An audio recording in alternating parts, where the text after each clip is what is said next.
यार वो भी लाना पड़ेगा यार माइक।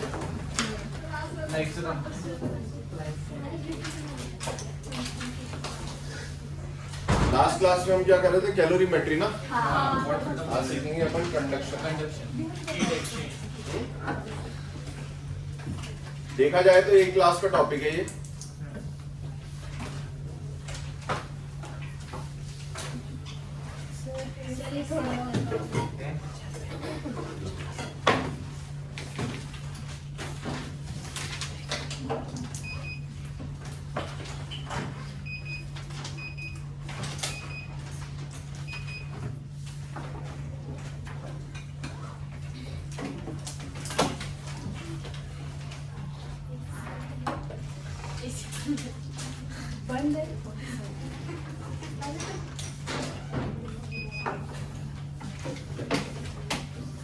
तो मेथड्स ऑफ हीट ट्रांसफर होता है बेटा 3 तरीके से, है ना, जिसमें हम आज सीखेंगे। हाँ ये माइक ना कनेक्ट हो रहा है दूसरे माइक से। अच्छा, हाँ तो अब क्या संभाल कर क्या करना है बताओ।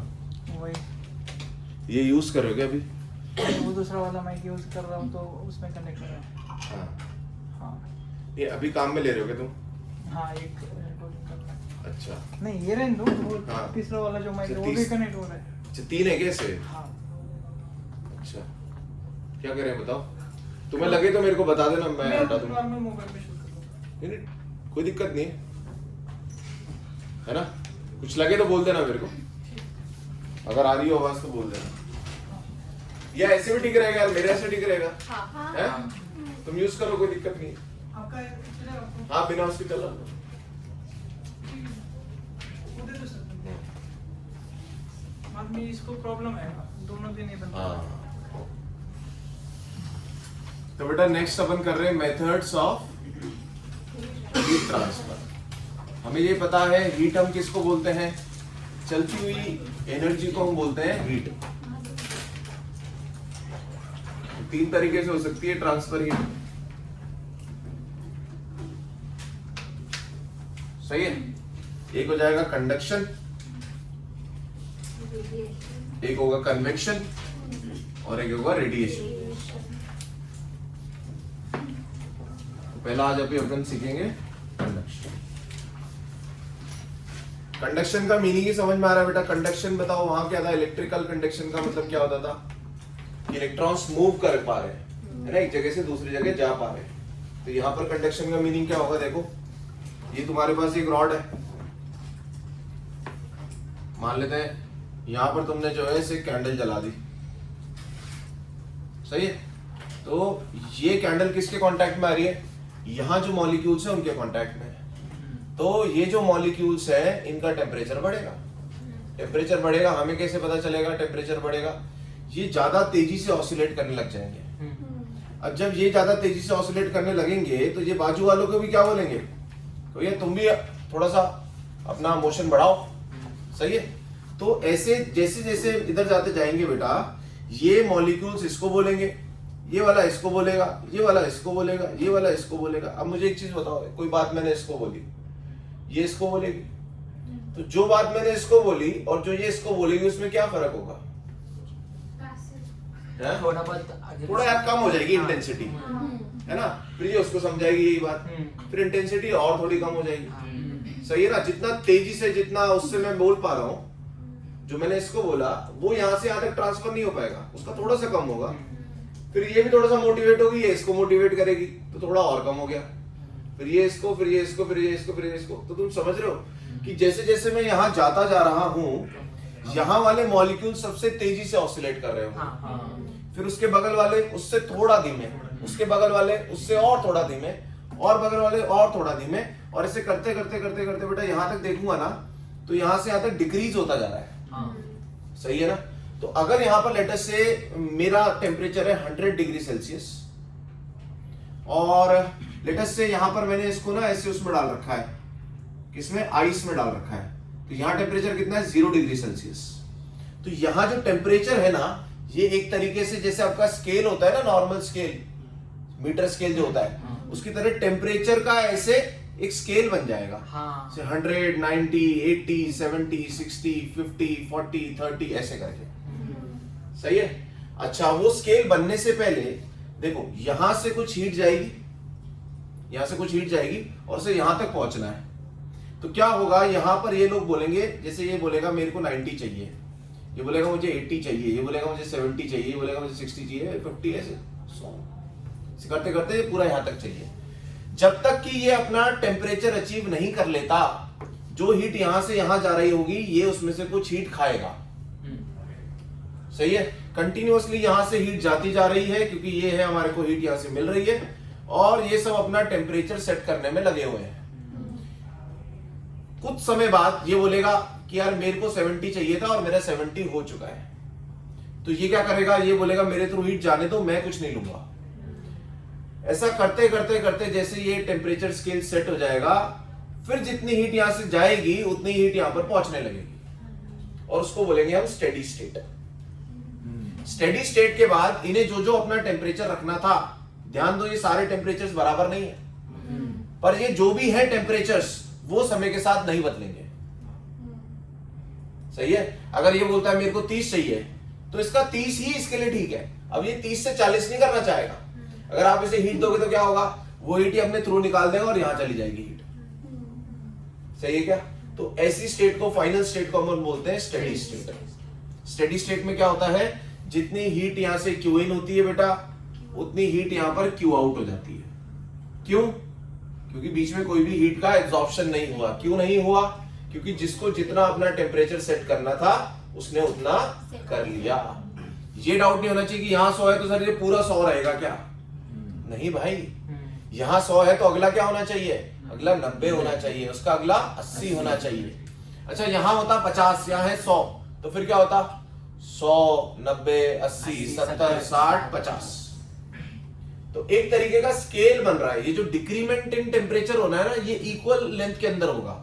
अगर 10 डिग्री का डिफरेंस इतनी लेंथ में आया तो अगले 10 डिग्री का भी इसी लेंथ में आएगा। सही है क्या।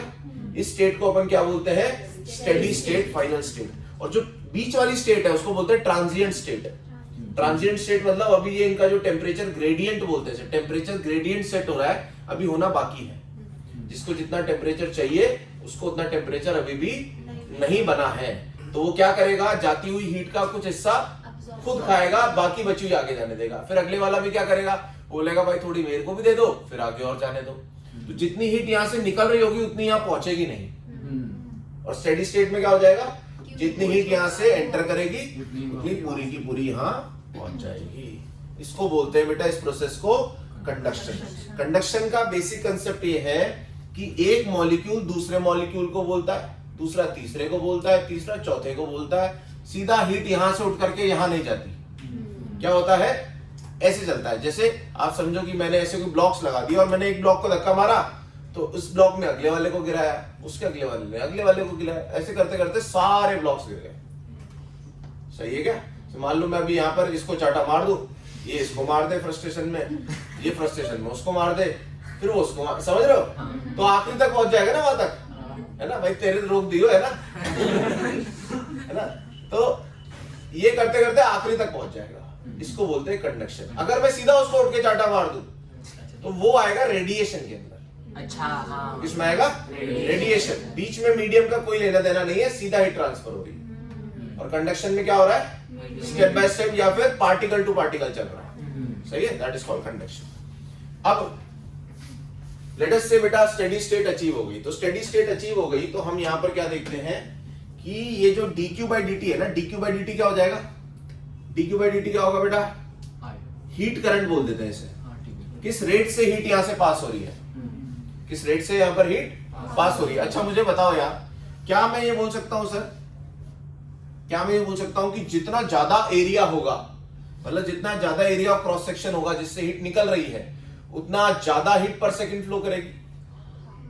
भाई इसको पानी की तरह समझ लो तुम। जितना ज्यादा ये चौड़ा होगा इसका मुंह, उतना ज्यादा हीट या उतना ज्यादा पानी क्रॉस करेगा इसे। तो क्या मैं बोल सकता हूँ dq by dt is proportional to area of cross section।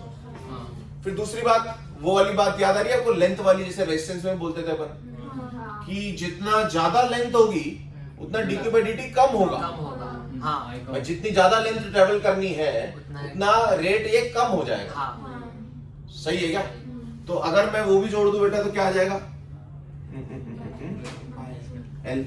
अच्छा एक चीज और, जितना ज्यादा ये टेम्परेचर डिफरेंस होगा उतना जल्दी ही ट्रांसफर होगी। तुम सोचो ना यार, यहाँ कोई चीज ज्यादा गर्म है और यहाँ कोई चीज ज्यादा ठंडी है तो टेम्परेचर डिफरेंस बहुत ज्यादा हो गया तो हीट जल्दी जल्दी ट्रांसफर होगी। और अगर ये टेम्परेचर डिफरेंस कम है तो हीट धीमे ट्रांसफर होगी। सही है क्या? तो क्या मैं यहाँ पे लगा दूं बेटा? बोलो यार। अब इस प्रोपोर्शनल को हम हटाएंगे तो dq by dt क्या हो जाएगा? इस some constant k a delta t by l। k a delta t by l इसको बोलेंगे बेटा अपन coefficient of thermal conductivity. Coefficient sorry constant of thermal conductivity. सही है क्या? क्या फॉर्मूला बन गया बेटा बताओ? dq by dt is equals to k a delta t by l। अब मैंने बोला यार ये जो फॉर्मूला है ना ये हम इसे रिलेट कर देते हैं करंट इलेक्ट्रिसिटी से। करंट इलेक्ट्रिसिटी में क्या था सर? एक रेजिस्टेंस होता था, एक रेजिस्टेंस होता था, यहां कोई V1 पोटेंशियल होता था, यहां V2 होता था और करंट हायर पोटेंशियल से लोअर पोटेंशियल जाता था। सही है क्या? यहां पर क्या है बेटा? ये वाला करंट है इसकी जगह है हमारा हीट करंट। और वो क्यों फ्लो कर रहा है? क्योंकि यहां पर है टेम्परेचर डिफरेंस, यहाँ T1 है यहाँ T2 है और ये रेजिस्टेंस किसकी तरह बिहेव कर रहा है? Like this rod. सही है? अब मुझे बताओ यहाँ ओम्स लॉ क्या बोलता है? ओम्स लॉ बोलता है V1 minus V2 is equals to IR। सही है ना? तो आप क्या बोल सकते हो? I is equals to potential difference upon resistance. सही है ना? अब अगर मैं इसको इससे कंपेयर करना चाहूं तो मैं बेटा dq by dt को हीट करंट बोल देता हूं। dq by dt को क्या बोल देता हूं? I heat current. सही है? यहां जो टेम्परेचर डिफरेंस है वो यहां पोटेंशियल डिफरेंस है। तो यहां जो V1 माइनस V2 है, यहां जो डेल्टा t है उसको मैं किससे रिप्लेस कर देता हूं बेटा? डेल्टा, हाँ यहां जो डेल्टा t है उसको किससे रिप्लेस कर देता हूं? डेल्टा v से। बोला सही है क्या? एक बार इसको सीधा ही लिखते हैं। यहां क्या लिख दो? IH लिख दो। IH बराबर कितना हो गया? डेल्टा t डिवाइडेड बाय इस Ka को मैं नीचे लेकर के आ रहा हूं। अब आप इसको और इसको कंपेयर करो। जहां यहां पर पोटेंशियल डिफरेंस था वो यहां पर टेम्परेचर डिफरेंस है और जो यहां रेजिस्टेंस था वो यहां पर L by K है। मतलब इसका मतलब ये कि मैं रॉड को रिप्लेस कर दूंगा बेटा किससे? This rod is replace by a resistance, इसको बोलेंगे थर्मल रेजिस्टेंस, जिसकी वैल्यू हो जाएगी L by K। तो मैं सारे कंसेप्ट्स कौन से लगाऊंगा? करंट के। और फॉर्मूला क्या सोचूंगा मन में? I is equal to delta V by R। और डेल्टा V को क्या समझूंगा? Delta T। और R को क्या बोलूंगा? L by K। सही है क्या? तो इस वजह से हम कंडक्शन को किससे पढ़ सकते हैं बेटा? करंट इलेक्ट्रिसिटी से। सही है ना? इसको मैं एक काम करता हूं, डेल्टा V लिख देता हूं तो ज्यादा बढ़िया दिखेगा। डेल्टा V की जगह क्या आ गया बताओ? अब एनालॉजी बना लो तुम। I heat is equals to delta V की जगह क्या है? Delta T। R की जगह क्या आ गया? L by K। सही है? तो हम इस रॉड को किससे रिप्लेस कर दिया करेंगे? रेजिस्टेंस मान लेंगे, जिससे कि क्या बह रहा है बेटा? हीट करंट बह रहा है। सही है ना? और बिकॉज यहां पर किस कारण बहता था current? Because of potential difference. यहां किस कारण बह रहा है? Because of temperature difference. सही है? चलो लिख लो इसे।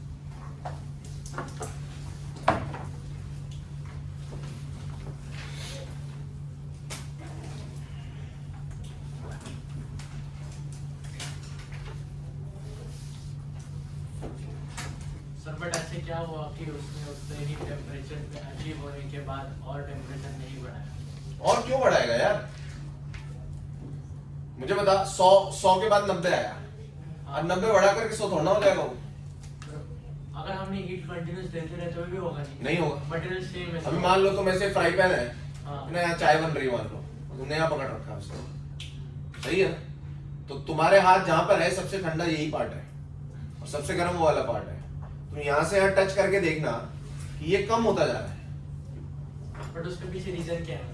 उसके पीछे रीजन ये है कि मतलब ये ऐसा क्यों सेट हो रहा है, हाँ। ये बोल रहे हो तुम? हाँ। पीछे रीजन क्या बोलोगे? यहाँ पर सबसे हाई है, यहाँ जो है वो है, ये मैं 100 ही मेंटेन कर रहा हूँ। पहली बात तो इसका नहीं बढ़ रहा है, हाँ, वो तो- इसका नहीं बढ़ रहा है। अगर इसका बढ़ जाता हाँ, तो इसके अकॉर्डिंग फिर इन्हें भी बढ़ना पड़ता। अच्छा, अच्छा। सही है। ये बोल रहा है भैया मैं तो 100 ही रखूंगा अपना, ये कितना कह रहा है? मेरा 100 ही है। तो 100 के लिए हम क्या कर लेंगे, इसे हम बॉइलिंग वाटर में डाल देंगे, तो ये 100 मेंटेन करेगा। अभी तुम्हें डाउट क्या हो रहा है कि यार इसकी वजह से तो इसका टेम्परेचर और बढ़ना चाहिए।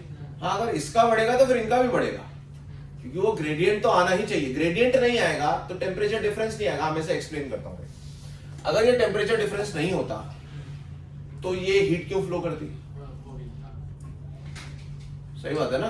तो हीट फ्लो ही नहीं करती। हाँ, तो ऐसा डिक्रीज होता जाता है, तो यूं बहता जाता है, हीट ऐसे आगे बढ़ती जाती है।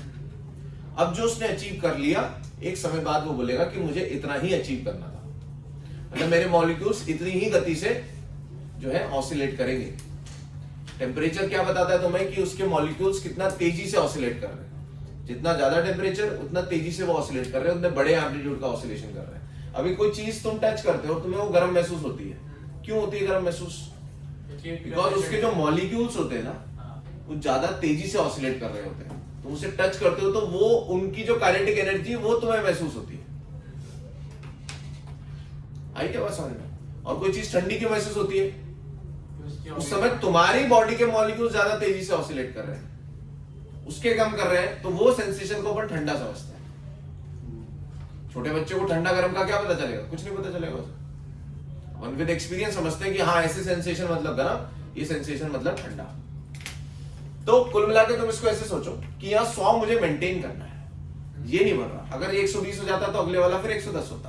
अब वो 100 का हीट आगे जब ट्रांसफर हुआ तो हमने ऐसे कंसीडर किया कि 100% ट्रांसफर हुआ। आखिरी में स्टेडी स्टेट में जब आखिरी तक ये 10 ले ले, ये 0 ले ले, उसके बाद ये आएगा। अगर कहीं भी टेम्परेचर अभी सेट होना बाकी है तो पूरी हीट यहां से जाने वाली यहां नहीं मिलेगी हमें, क्योंकि अभी भी कुछ बीच में हीट हमें जरूरत पड़ेगी। आइडियली तो वैसे होता है, मतलब अगर हमने हीट करते रहे किसी चीज को तो हाँ, बढ़ते जाना चाहिए टेम्परेचर, बढ़ते ही हाँ। जाते हैं। तो अगर तुम्हें ये कंफ्यूजन हो रहा है तो अपन इसको उसमें डाल देते हैं, किसमें? बॉइलिंग वाटर में डाल दो बेटा, ठीक है? अपन इसको किस में डाल देते हैं? Boiling water. अभी जैसे मान लो आप फ्राई पैन को गर्म कर रहे हो, अब अगर उसका टेम्परेचर बढ़ता जा रहा है उस कोने का, तो इनका भी बढ़ेगा, तो स्टेडी स्टेट नहीं अचीव होगा, मतलब वो बढ़ता ही जा रहा है, फिर ट्रांजिएंट स्टेट में रहेगा। फिर वो हम कौन सी स्टेट के अंदर पढ़ रहे हैं? ये जो इक्वेशन है ये है इन स्टेडी स्टेट। ये कब लगाते हैं अपन? जब स्टेडी स्टेट अचीव हो गई तब।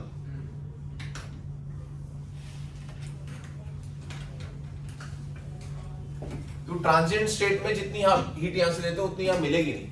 dq by dt कांस्टेंट नहीं होगा, यहां कुछ अलग होगा dq by dt, यहां से कुछ अलग निकल रही है हीट और यहां कुछ अलग पहुंच रही है, तो वो सेम नहीं होगा। dq by dt कांस्टेंट नहीं होगा। जैसे आप बोल रहे हो कि करंट सेम है ना वहां पे पूरी रेजिस्टर के अक्रॉस, तो वो सेम होना चाहिए अक्रॉस दिस रॉड, तब होगा जब ये ट्रांजिएंट होगा, सॉरी ये स्टेडी होगा।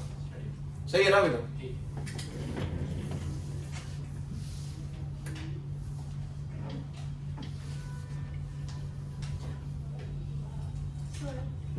अगर हम उसे वहां से हीट कर रहे हैं तो उसमें जो मतलब जो उस रॉड को हीट मिल रही है इस पॉइंट पे, वो तो बढ़ती जानी चाहिए। तो क्या कुछ हीट एयर में भी लूज हो रही है? कुछ हीट उसमें एयर में भी लूज हो रही है सराउंडिंग में? ना ना ना ना, यहाँ से जितनी निकल रही है ना, एंटर कर रही है, मान लो 100 जूल पर सेकंड एंटर हो रही है, तो यहाँ से 100 जूल पर सेकंड निकल जा रही है। अब वो यहाँ पे क्या हो रहा है उससे हमें लेना देना नहीं, हीट यहाँ से इसके थ्रू निकल गई, कंडक्शन खत्म। अरे बात समझ, यहाँ से एंटर हो रही है रॉड के थ्रू और वहां पे रॉड के दूसरे कोने से निकल जा रही है, सही है ना, बस इतना हमारा कंडक्शन है। उसके बाद उसका क्या हो रहा है, उससे तुम पानी उबाल रहे हो कि उससे तुम गुब्बारा फुला रहे हो, जो भी है उसका हमें कोई लेना देना नहीं है, ठीक है ना।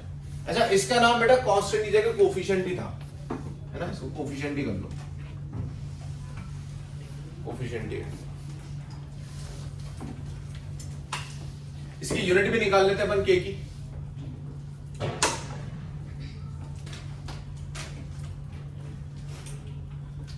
मतलब अभी मटेरियल सेम है थ्रूआउट, तभी भी वो कितना टेम्परेचर लेके आगे हीट देगा वो डिपेंड करता है वो कितने डिस्टेंस पे हीटिंग के सोर्स से, मतलब जो चीज गर्म हुई है उससे कितने डिस्टेंस पे है, उस डिस्टेंस एल पे डिपेंड कर रहा है, ए पे डिपेंड कर रहा है, हाँ, टेम्परेचर डिफरेंस पे डिपेंड कर रहा है, ठीक है। के की यूनिट बताएं बेटा, यूनिट ऑफ के, और फिर इसका डायमेंशन भी निकालेंगे। क्या हो जाएगी बताओ, एलएचएस में है जूल पर सेकंड, और के तो के रहने दो, या मीटर स्क्वायर कर दो। डेल्टा टी का हो जाएगा केल्विन ले लो या डिग्री सेल्सियस ले लो, डिग्री सेल्सियस ले लेते हैं, नहीं तो ये फालतू कंफ्यूजन होगा। एल का हो जाएगा मीटर, तो के की यूनिट क्या हो जाएगी बेटा, ये हो जाएगी जूल पर मीटर पर सेकेंड डिग्री सेल्सियस। सही है। इसकी यूनिट डायमेंशंस बनाइए। डायमेंशंस क्या हो जाएंगे, जे का होता है बेटा mn2 t-2, mn2 t-2 upon metre का हो जाएगा एल, सेकंड का हो जाएगा टी, और डिग्री सेल्सियस का अपन ले लेते हैं केल्विन का के। सही है, ml तो ये केल काट दो, ml t-3 ml t-3 k -1। k -1।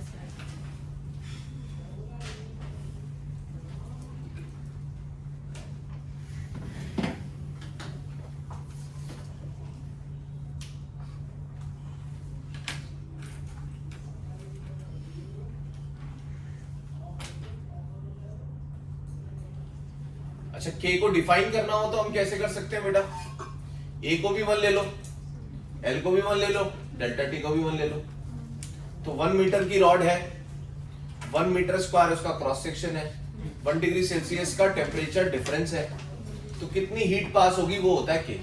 तो ज्यादा हीट पास हो रही है अगर पर सेकंड तो उसका k ज्यादा है। सही है क्या। तुमने एक चीज बताओ यार, तुम्हारे लिए r का फॉर्मूला क्या था,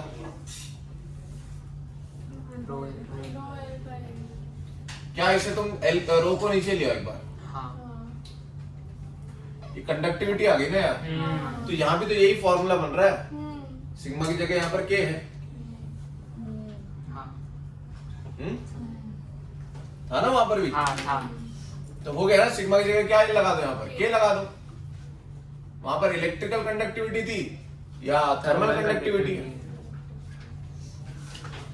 तो के ज्यादा होने का मीनिंग क्या है, उस मटेरियल का जल्दी, वो मटेरियल जल्दी जल्दी हीट ट्रांसफर करता है। तो बताओ बेटा, वुड ज्यादा ट्रांसफर करेगा जल्दी जल्दी या मेटल ज्यादा जल्दी करेगा, मेटल जल्दी जल्दी करेगा। सही है ना, तो कितना जल्दी वो हीट ट्रांसफर कर रहा है उसका मेजरमेंट कौन दे रहा है आपको, के दे रहा है। तो के डिपेंड्स ऑन मटेरियल, ठीक है। इसके नीचे क्या लिखेंगे, के डिपेंड्स ऑन मटेरियल। सर ये जो हीट है ये वो जाके इनके इलेक्ट्रॉन्स को ऐसा वाइब्रेट ऑसिलेट करता है कि इलेक्ट्रॉन्स नहीं, मॉलिक्यूल्स, पूरा मॉलिक्यूल को, molecule। और ये काइनेटिक एनर्जी में कन्वर्ट होता है क्या, काइनेटिक एनर्जी। तो जैसे जैसे आगे जाता है काइनेटिक एनर्जी कम होती जाती है क्या। अच्छा, इसके लिए टेम्परेचर का डिफरेंस, टेम्परेचर ज्यादा का मतलब उसके मॉलिक्यूल्स के पास काइनेटिक एनर्जी ज्यादा है, ज्यादा है, और जैसे वो दूसरे को देता है वैसे थोड़ा कम होते जाता है। सही है ना यार। अब जो सोर्स है वो सबसे ज्यादा तेज टेम्परेचर वाला है, फिर उसने इसको ऑसिलेट करवाया, तो अब ये बाजू वाले को ऑसिलेट करवाएगा, तो थोड़ा तो अपने बराबर थोड़े ना करवा देगा यार। हाँ। फिर डिफरेंस क्या हुआ इसमें और उसमें, तो ये बाजू वाले को थोड़ा धीमे ऑसिलेट करवाएगा, फिर और बाजू उसका वाला उससे और धीमे करवाएगा, ऐसे चलता है।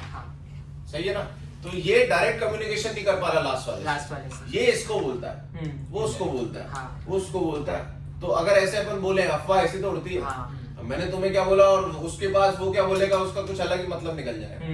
सही है ना। तो ऐसा होता है कंडक्शन का प्रोसेस। हाँ, तो हीट काइनेटिक में बदलती है और लास्ट वाले में वो जाती ही है फुल, इधर जितनी मिली उतना पूरा जाता जैसे है। मान लो हाँ। यहाँ पे सभी लोग जो है तेरे को 90, मैं 100 पर हूँ अभी और मैं ट्रांसफर कर रहा हूँ तुझे, तेरी 90 की भूख है, हाँ उसको 80 की है, 70 की, 60 की, 50 की, हाँ। 40 की, ऐसे सबकी अपनी अपनी भूख है, ठीक है। अब मैं यहाँ से खाना भेज रहा हूँ, हाँ सही है। अब तो सब भूखे बैठे हैं बीच में, तो जो उसके पास पहुंचेगा, और लेटेस्ट से वो है जो रिसीव कर रहा है लास्ट में, हाँ जो उसके पास पहुंचेगा वो उतना पहुंचेगा जितना मैं यहाँ से भेज रहा हूँ। हाँ, नहीं नहीं पहुंचेगा ना, क्यों? क्योंकि तू बोलेगा भाई थोड़ा मेरा भर दो, हाँ। फिर तू बोलेगा भाई थोड़ा तो मेरा हो गया, चलो मैं अगले वाले को भेज देता हूँ, फिर ये थोड़ा सा ये खा लेगा, बचा हुआ ये आगे भेज देगा, हाँ। फिर वो फिर ऐसे करते करते उसके पास थोड़ा बहुत कुछ जरा सा पहुंच जाएगा। पर मैं कंटिन्यूअसली देता जा रहा हूँ हीट, तो थोड़े टाइम बाद क्या होगा, मेरा full हो हमारा जाएगा। पेट भर जाएगा, इसका भी थोड़ा भर जाएगा, इसका भी भर जाएगा, इसका भर जाएगा, और कुछ समय बाद फिर सभी का सबका पेट हो थोड़ा जाएगा। थोड़ा और ज्यादा भर जाएगा, पूरा भर जाएगा। हाँ। फिर अब मैं जितना खाना ऐसे उतना भेजूंगा वैसे ही पूरी जाएगा। सारी थालियां उसके पास पहुंचेंगी। हाँ, स्टेडी स्टेट। वो है स्टेडी स्टेट। जितना यहाँ से मैं फेंक रहा हूँ उतना उसको मिल रहा है, क्यों? क्योंकि बीच में तुम सबका पेट भर चुका है, तुम्हें जो चाहिए था वो तुम्हें मिल चुका है, तुम हमें जाने दे यार, सही है ना। और के से हमें क्या आइडिया लग रहा है, मोर द के more the heat More heat transfer. Easier the heat transfer, जल्दी जल्दी हीट ट्रांसफर होगा, ठीक है। ये बात भी अपन लिख लेते हैं।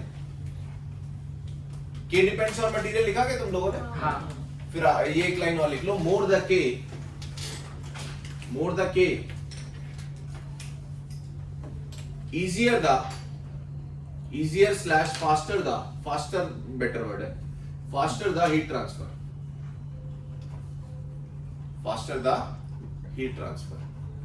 तो बेटा ये सारी चीजें है ना, जैसे जहां पे ठंड पड़ती है वहां पर घर जो है वो वुड के बनाए जाते हैं, हाँ, हीट ट्रांसफर कम क्या ऐसा मटेरियल यूज किया जाता है जिससे कि उसमें जो हीट ट्रांसफर है वो बहुत ही स्लो हो, सही है ना। क्यों? बाहर नहीं जानी क्योंकि चाहिए। अंदर जो है गर्म होना चाहिए, और बाहर कम। बाहर क्या है, ठंडा है, तो अंदर से अगर बाहर हीट चली जाएगी आसानी से तो अंदर ठंडी हो जाएगी, हाँ सही है ना। तो जनरल ऑर्डर ये होता है बेटा, के of solids, solid liquid gas में कंपेयर करूं तो सॉलिड का के ज्यादा होता है, हाँ लिक्विड का और कम होता है, और गैस का सबसे कम होता है।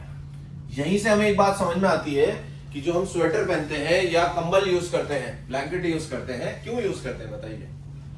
तो हीट ट्रांसफर ना हो, कम हो, तो अंदर ज्यादा हीट नहीं। Transfer. आजकल तो तुमने देखा होगा, कहीं कहीं देखा होगा, वो एक सिल्वर कलर की एक वो फॉइल टाइप आती है, हाँ।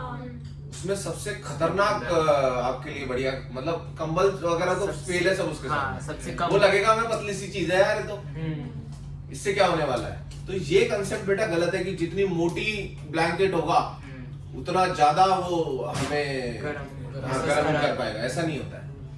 मेन रूल क्या है इसके अंदर, जैसे तुमने स्वेटर पहना, स्वेटर का मटेरियल ऐसा होता है कि उसमें एयर ट्रैप होती है। अगर तुम्हें कभी अंदाजा लगाना हो ना इस चीज को, तो तुम वुलन क्लोथ को ना कभी पानी में भिगो देना, देखना भयंकर भारी हो जाएगा वो। क्यों हो गया भयंकर भारी वो? क्योंकि उसमें जहां पर एयर ट्रैप हो रही थी ना वहां पर पानी आ गया, तो तुम्हें लगेगा तो 5 गुना वजन हो गया इसका। तो उसका मटेरियल इस तरीके का है वुलन कि वो अपने अंदर क्या कर लेता है, air trap, and air is a bad conductor of heat, क्योंकि उसका के क्या है, कम है।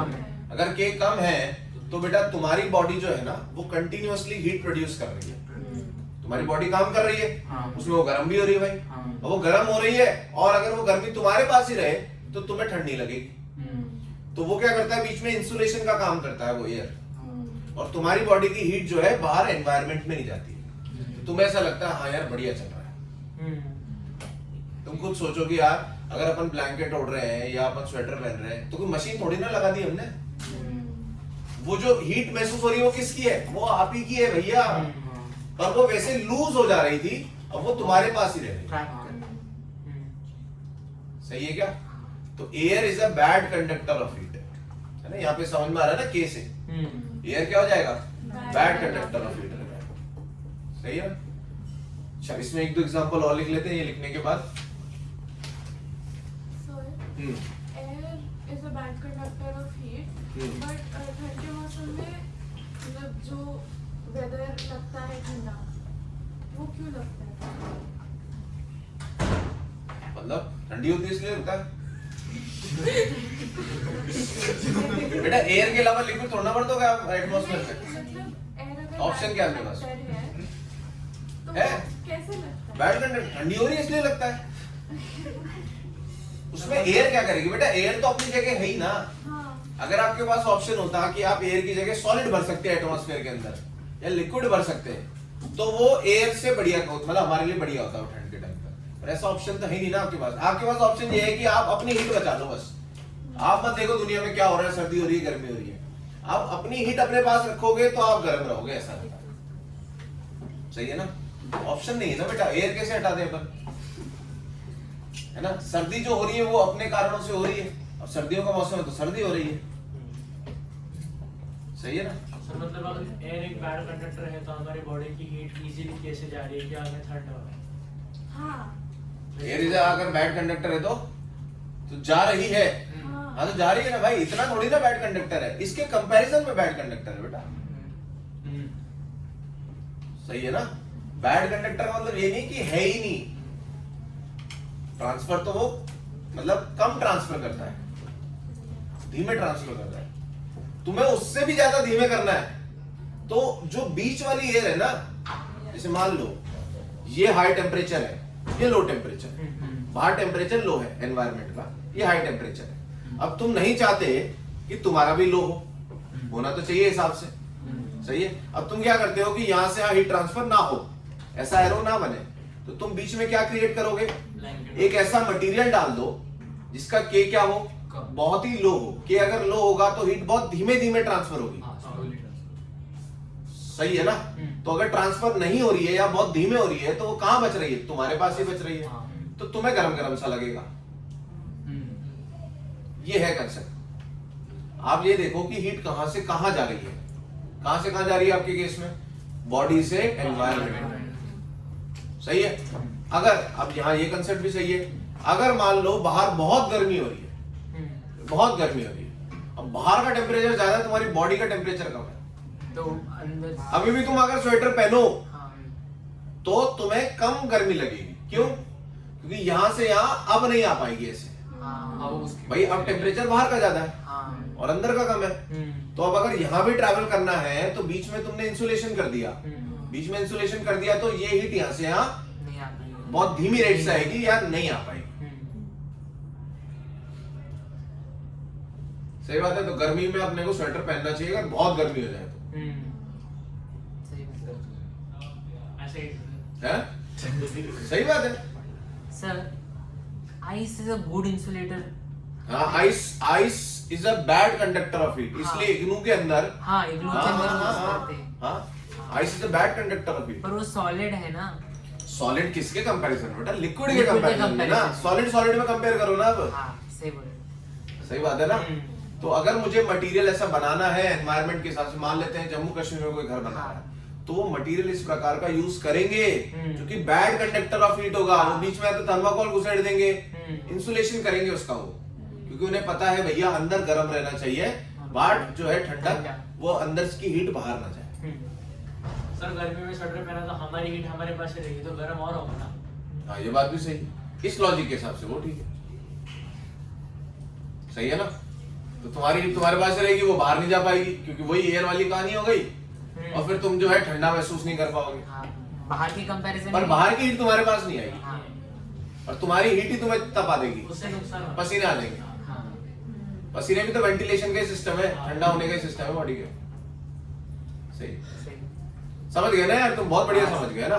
चलो एक पॉइंट लिखे, 2-3 नंबर लिखे। फॉर कुकिंग द फूड,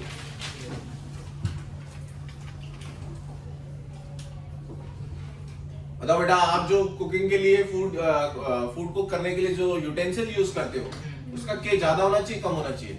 ज्यादा होना चाहिए ना भैया, जल्दी जल्दी गर्म हो भाई। हाँ, ऐसा लगा आधे घंटे में तो इस तक हीट ही नहीं पहुंच रही वहां तक। हाँ, सही है ना? सही है। और एस क्या होना चाहिए उसका? लो होना चाहिए, ताकि वो कम टेम्परेचर ले और ज्यादा टेम्परेचर आगे ट्रांसफर करे। लिखो, for cooking the food low specific heat and high conductivity utensils are low specific heat and high conductivity utensils are most suitable. सही है ना? सेकेंड लिखो, in winters the iron chairs appear to be colder than the wooden chairs. सही है ना? सही है। Iron जल्दी से हीट लूज कर देगा हम्म। और ये जल्दी से हीट लूज नहीं करेगा। तीसरा, cooking utensils are made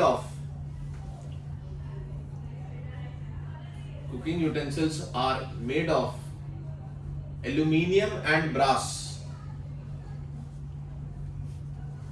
whereas their handles are made of wood. है ना? क्योंकि उसको हैंडल को आप पकड़ना चाहते हो, तो आप नहीं चाहते कि यहाँ की हीट यहाँ पर आए, तो वो क्या होना चाहिए? बैड कंडक्टर ऑफ हीट, या उसका के लो होना चाहिए। सही है ना?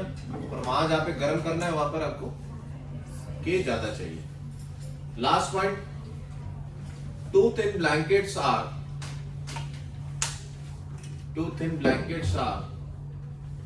Warmer than a single blanket. Two thin blankets are warmer than a single blanket of double the thickness. समझ गए? दो पतले कंबल या एक मोटा कंबल, तो आप बोलो भाई दो मोटे कंबल सही रहेंगे, सॉरी दो पतले कंबल सही रहेंगे, क्योंकि उनके बीच में क्या आ जाएगी बेटा? एयर आ जाएगी, है ना? एयर आ जाएगी तो बढ़िया है।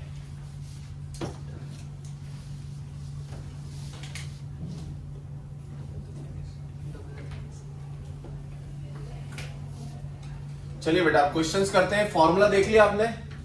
एक ही फॉर्मूला है यहां पर,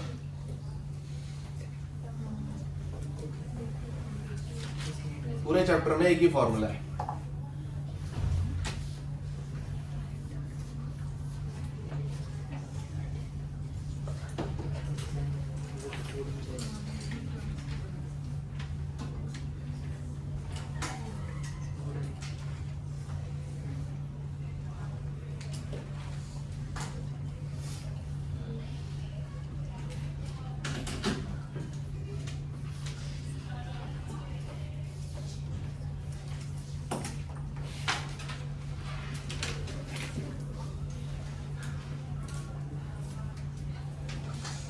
जूल पर सेकंड को मैंने वॉट बोल दिया।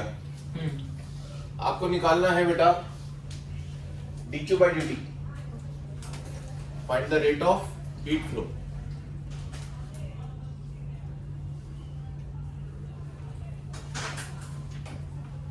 आई निकालना है,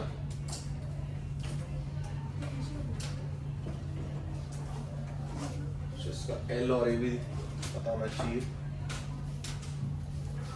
एल है इसका 2 मीटर, इसका एरिया ऑफ क्रॉस सेक्शन है 10⁻⁻² मीटर स्क्वायर। तो आप इसे किससे रिप्लेस कर दीजिए बेटा? रेजिस्टेंस से, या फॉर्मूला सीधा लगाना है बोलो? है? आप इसको लगाना सीखो ना बेटा। आप इसको किससे रिप्लेस कर दो? रेजिस्टेंस से। इसका रेजिस्टेंस कितना हो जाएगा? L/K। L कितना है? 2। K कितना है? 200। A कितना है? 10⁻⁻²। सही है? और IH निकालना है आपको। ये क्या हो जाएगा? ΔT/R। वहां ΔV था, या ΔT है। ΔT कितना हो जाएगा? 100। और R अभी आपने लिखा 2/200 × 10⁻²। ये आंसर आ जाएगा वॉट के अंदर या जूल पर सेकंड के अंदर। इसका मीनिंग क्या है बेटा? 100 जूल पर सेकंड इसमें पास हो जाती है इसके थ्रू स्टेडी स्टेट में। यहां से 100 एंटर होती है, यहां से 100 निकल जाती है। सही है? 100 सही है।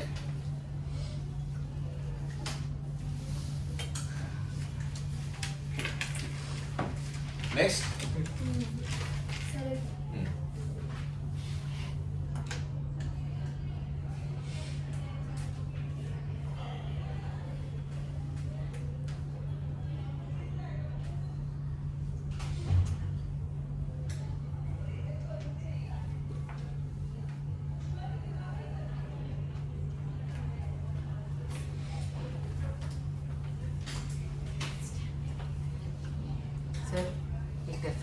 कुछ है क्या? टेफ्लॉन टेफ्लॉन यार मटेरियल है, अब वो उसका के कम होना चाहिए, एस कम होना चाहिए, के हाँ के कम होना चाहिए हाँ। इसका। अभी जैसे मान लो सर्दी वाली जगह ये है ना, हमें पता है कि यार मोस्ट ऑफ द ईयर के अंदर यहाँ ठंड पड़ती है, तो जब ये दीवार बनाई जाएगी ना, हाँ तो दीवार में क्या यूज हो रहा है, कंक्रीट यूज हो रहा है, हाँ ठीक है। इसका के ठीक है मतलब, पर बहुत ज्यादा भी नहीं है बहुत कम भी नहीं है, इससे बेटर हमें चाहिए। हाँ तो हम क्या करेंगे, इसमें लेयर्स डालेंगे। हम क्या डालेंगे इसमें, लेयर्स डालेंगे, और लेयर्स में अपने आप एयर ट्रैप हो जाएगी। लेयर्स में अगर एयर ट्रैप हो जाएगी तो बैड कंडक्टर ऑफ हीट आ गया, तो ये ट्रांसफर नहीं हो पाएगी आसानी से, तो हो गया कंडक्शन, वो इंसुलेशन। फाइबरग्लास भी इसी के हैं? लिए यूज होता है, फाइबरग्लास। फाइबर ग्लास भी सही है, नॉर्मल ग्लास के मुकाबले उनका के कम होता होगा। तो आप देखो सर्दियों में भाई दीवार अच्छी खासी ठंडी हो जाती है, पर अगर इसको इंसुलेशन से करके बनाया गया, अगर बीच में हवा को छोड़ दिया जाता तो ऐसा नहीं होता है। बहुत बेसिक कंसेप्ट है ये, जैसे वो साउंड के लिए भी किया जाता है ऐसा, है ना, साउंड के लिए भी वो एब्जॉर्बर लगा दिए जाते हैं, तो ऐसा हीट के लिए भी करते हैं। चलो next question, find thermal resistance of a rod. Find thermal resistance of a rod having area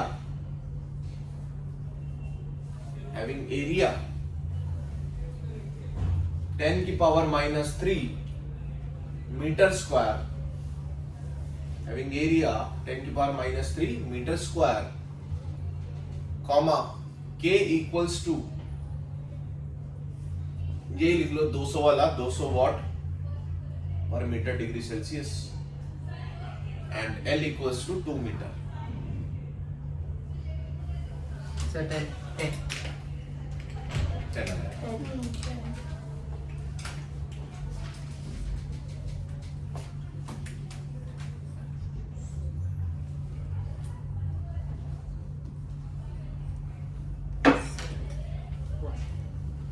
unit बता सकते हो बेटा सेल्सियस की? यूनिट बनाने की कोशिश करो, देखो क्या बन रही है, याद नहीं करनी है। L बाय के, L क्या है मीटर, K है what per metre degree Celsius, और एरिया है मीटर स्क्वायर, सही है ना। तो ये केल्विन या डिग्री सेल्सियस बाय वॉट हो जाएगा, ऐसी कुछ यूनिट बन रही है, ठीक है।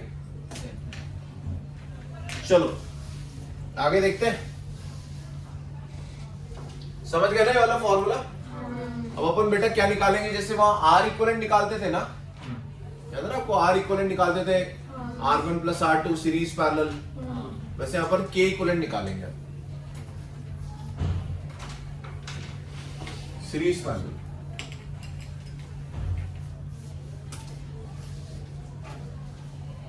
तो है नेक्स्ट हम पढ़ रहे हैं इक्विवेलेंट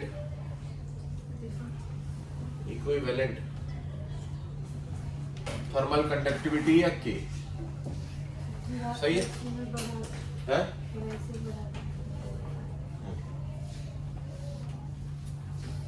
तो सबसे पहले अपन देखते हैं बेटा सीरीज कॉम्बिनेशन। सीरीज कॉम्बिनेशन कैसा दिखाई देगा बताइए। सीरीज क्या होता था वहां पर, जिसमें करंट सेम हो, या सीरीज क्या होगा जिसमें जिसमें करंट सेम हो। इधर सीरीज क्या होगा जिसमें हीट करंट सेम हो। तो आप इसको ऐसे लगा दीजिए, बट के में फर्क होगा। हाँ कर रहा हूं, सही है ना। तो यहां पर अपन मान लेते हैं बेटा T1 या मान लेते हैं अपन T2, सही है। T1 is greater than T2, तो हीट कैसे जाएगी, यूं जाएगी, और जितनी हीट यहां से जाएगी उतनी इससे जाएगी, सही है। इसका K मान लेते हैं K1 है, इसका K K2 है, इसकी लेंथ L1 ले लेते हैं और इसकी लेंथ L2 ले लेते हैं। अच्छा, दोनों का area of cross section same लेना है आपने को, दोनों का एरिया क्या लेना है, सेम लेना है ना। समझ रहे हो ना, ऐसे ये ऐसे बिल्कुल मिले हुए हैं, area of cross section same है। तो बताइए बेटा, आप तीनों में क्या कर दीजिए, आप तीनों में करंट सेम कर दीजिए, सही है। तो आप क्या बोलोगे बताओ इसमें, इसमें आप बोलोगे I इज इक्वल टू क्या था हमारे पास, आई हीट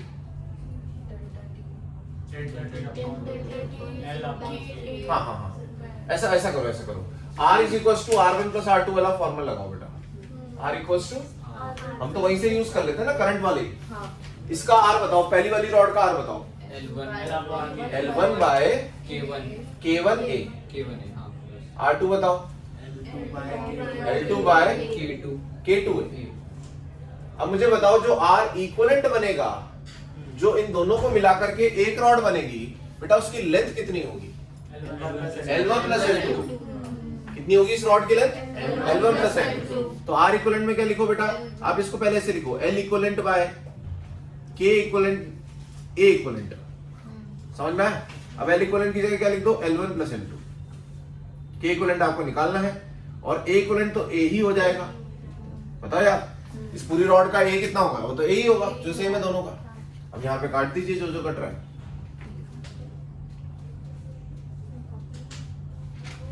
ए कट रहा है, देखो।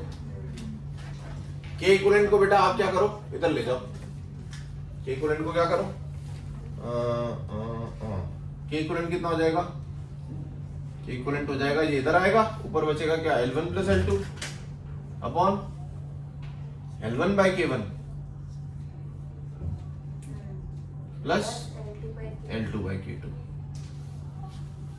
ये फॉर्मूला बन रहा है, L1 plus L2 upon L1 by K1 plus L2 by K2। अगर गलती से, इसका स्पेशल केस, ये फॉर्मूला हो गया हमारा।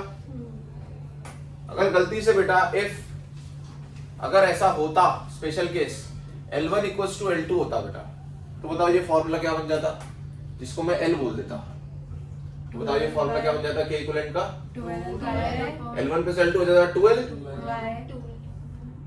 L bye K1 L bye K2।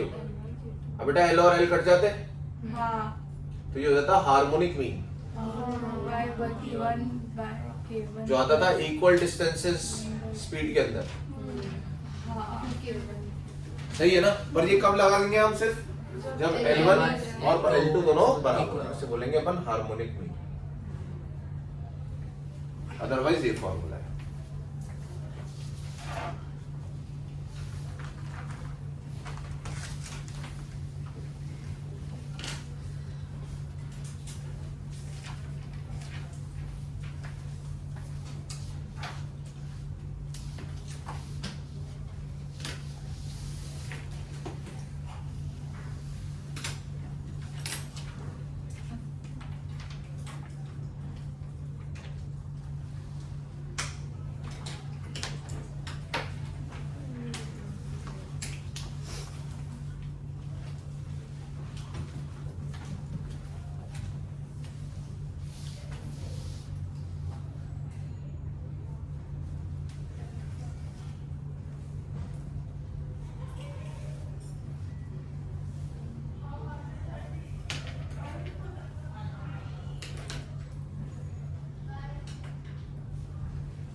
Solve करते हैं तो क्या आता है इसका, 2k1 k2 upon k1 plus k2।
ठीक है ना? इसे आपने कैसे रिप्लेस कर दिया? एक रेजिस्टेंस और दूसरा रेजिस्टेंस। अब हम करते हैं पैरेलल।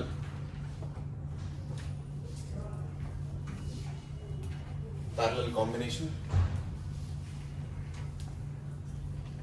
पैरेलल में क्या सेम होता है बेटा? Potential difference. हाँ यहाँ होगा टेम्परेचर डिफरेंस है। दो रॉड्स कैसे लगा दो? इसे पैरेलल में लगा दो, एक ऊपर और एक नीचे। अब दोनों का एल सेम हो जाएगा। देखो हाँ ये आप ले लो K1, ये K2। अगर इसकी लेंथ एल है तो इसकी भी एल है। इसका एरिया ले लेते हैं बेटा अपन A1, इसका एरिया ले लेते हैं A2। यहाँ T1, यहाँ T2। अब क्या फॉर्मूला लगेगा बताओ? वही R1 है ये लगेगा सीरीज वाला। नहीं 1/, क्या लगेगा? हाँ 1/, लगाए क्या? बिठा दो ये हाँ 1/R इक्विवेलेंट लिखो।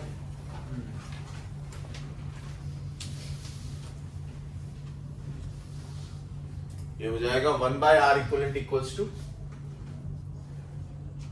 1/R1 plus 1/R2। चलो R1 की जगह क्या लिखोगे? L/K, L/K1 A1 plus L/K2 A2। R equivalent का क्या बन जाएगा? L equivalent, K equivalent, A equivalent. यार ये बताओ यार A इक्विवेलेंट कितना होगा इस बार बताओ? A इक्विवेलेंट कितने एरिया से, अगर मैं इन दोनों की जगह एक से रिप्लेस करूं तो कितने एरिया से हिट जाएगी टोटल? मेरे को लगता है A1 प्लस A2 से जाएगी। इधर से जा रही है A1 से और इधर जा रही है A2 से, तो A1 प्लस A2 से जाएगी। सही है क्या? तो K इक्विवेलेंट तो हमें निकालना ही है। A इक्विवेलेंट की जगह लिख दूं A1 प्लस A2 और L इक्विवेलेंट तो L ही हो जाएगा, काट दीजिए।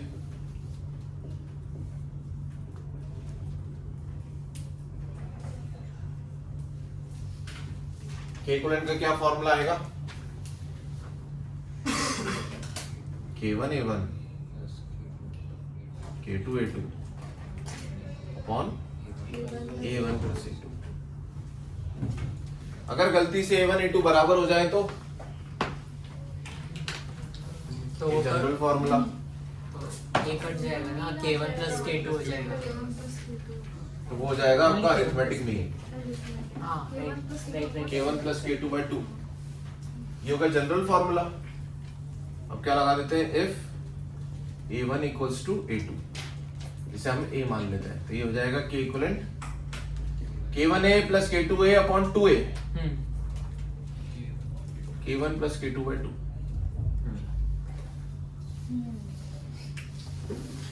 ये क्या होता है? Arithmetic mean.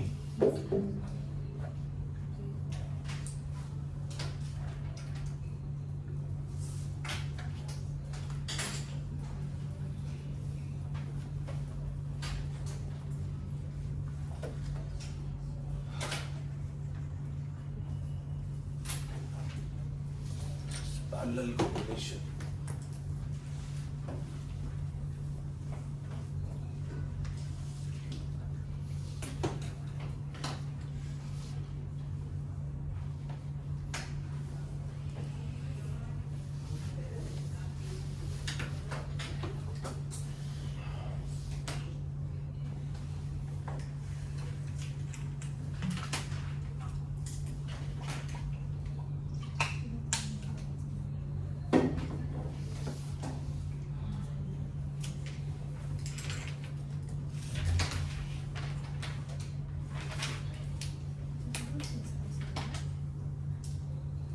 करें क्वेश्चंस करें?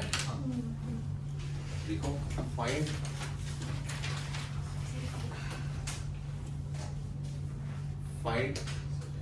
K equivalent and dq by dt।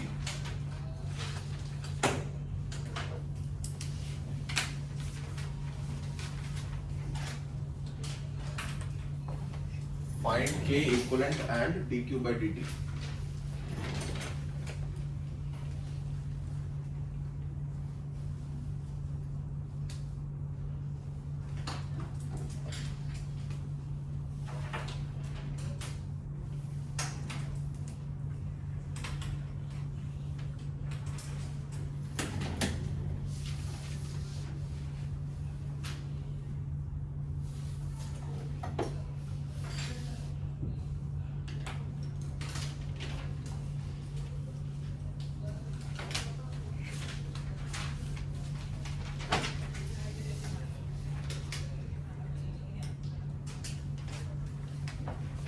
क्या हो जाएगा सीरीज सीरीज सीरीज का टेढ़ा फॉर्मूला है ना, हार्मोनिक मीन है। हाँ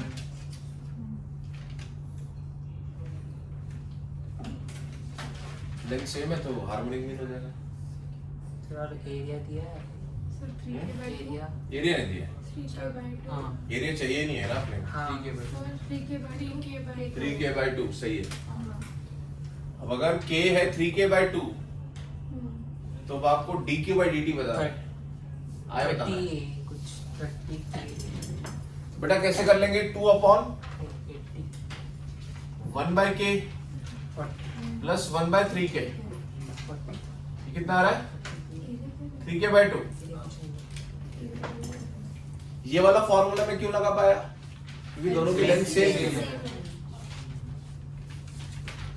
दूसरी बात, आपको क्या निकालना है, आपको निकालना है dq/dt, मतलब आपको आई हीट निकालना है। हाँ ये हो जाएगा डेल्टा v/r, डेल्टा v की जगह आएगा डेल्टा t, डेल्टा t कितना हो गया 80 बाय r, r कितना होता है इसका l, l कितना हो जाएगा 4l बाय k, क्या लूंगा बेटा, k लूंगा k ये वाला अकेला k equivalent into a, a को a दे रखा है बस, सही है ना। इस फॉर्म में आंसर बता दो कितना आ रहा है ये।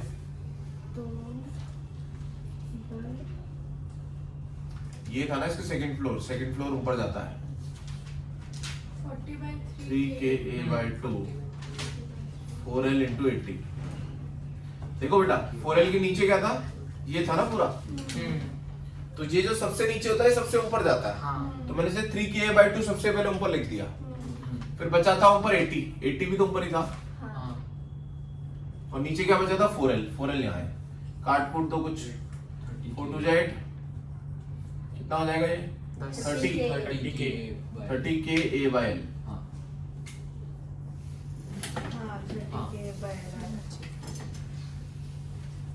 सही है हाँ।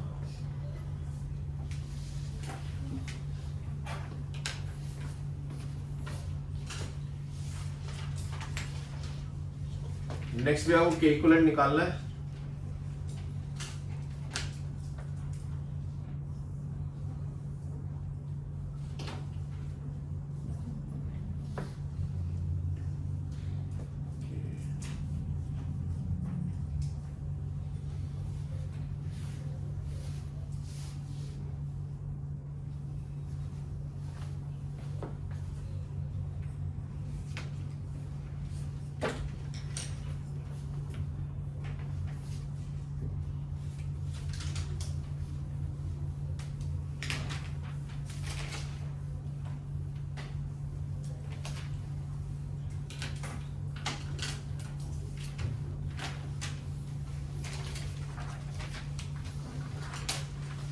सीरीज का फॉर्मूला लगा दो, 3 के लिए भी बेटा उसी फॉर्मेट में लगाओ, L1 plus L2 plus L3 upon L by K1, L2 by K2, L3 by K3।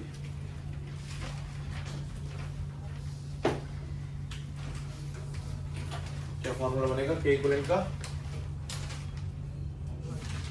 Series का फॉर्मूला कठिन है इसका,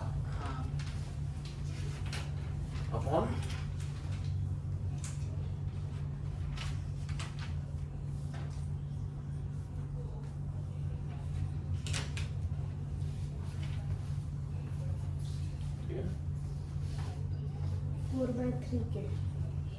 सही है।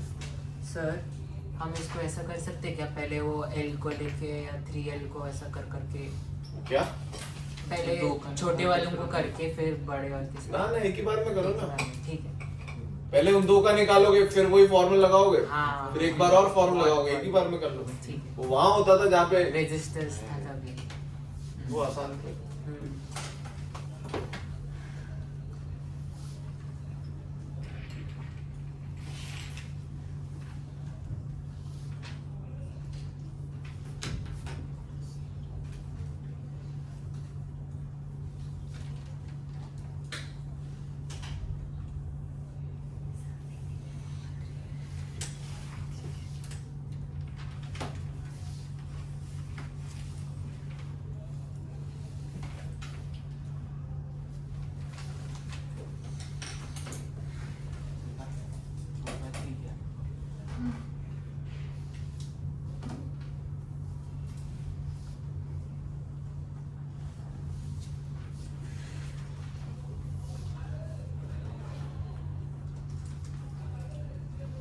कितना आ रहा है यहाँ से,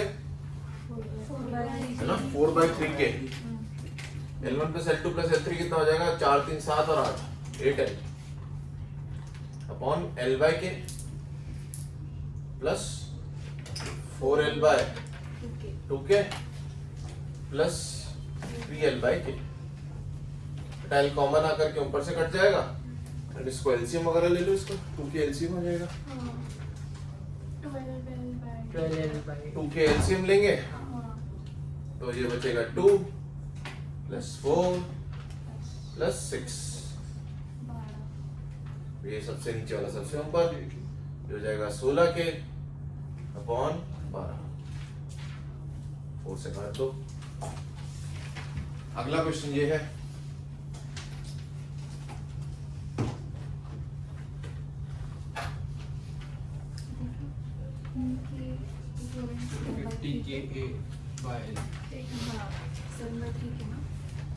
पैरेलल का तो आसान है ना फॉर्मूला, क्या बनेगा बताओ,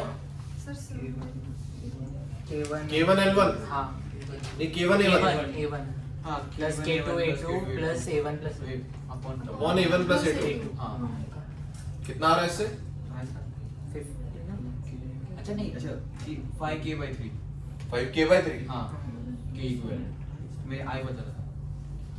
आई बता रहा है, अच्छा हाँ ये क्या है, ये सही है ना ये? ये K नहीं यार 7K/3 आ रहा है, अच्छा हाँ ठीक 7K/3 आएगा, है। ठीक है। हाँ 2 मल्टीप्लाई L तो आता ही नहीं इसमें, इसके को इससे मल्टीप्लाई करो 3K, ये 4 3 प्लस 4 7 अपॉन A को जोड़ दो अपॉन 3 हो गया ना 7/3 और dQ/dt निकाल दो 350 ऊपर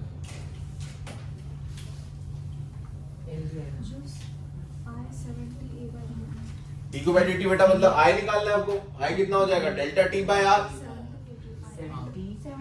I हो जाएगा डेल्टा T/R, डेल्टा T कितना है 10 अपॉन R, अच्छा नहीं L तो L ही रहेगा, K क्या हो जाएगा K इक्विवेलेंट और एरिया कितना हो जाएगा बेटा 3 है एरिया हो जाएगा हाँ A + 2 है 3 है, पूरा R इक्विवेलेंट लिखोगे ना यहाँ पर तो 350 I क्या हो जाएगा बेटा डेल्टा T/R इक्विवेलेंट, हाँ R इक्विवेलेंट हो जाएगा L equivalent by K equivalent A equivalent, A equivalent हो जाएगा 3 है, क्या हो जाएगा 70 और आगे K by A by L K A by L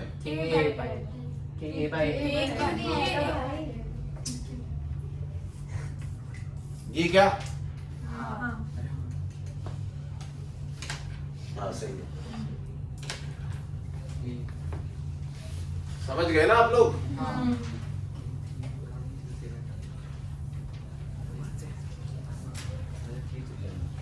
एक क्वेश्चन और फिर एक नया टाइप सीखेंगे। हाँ सर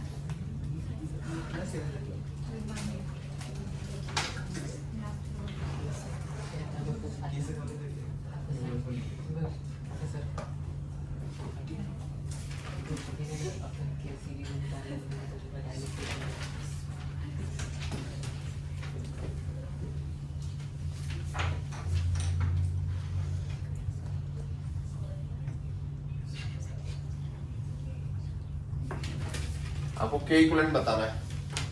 ये जो है ना जैकेट ऐसे, ये जो बाहर वाला सर्कल है या बाहर वाला सिलेंडर है, इसका पूरा है K2 और अंदर वाले सिलेंडर जो है वो है K1। तो आपको बताना है इसका K इक्विवेलेंट।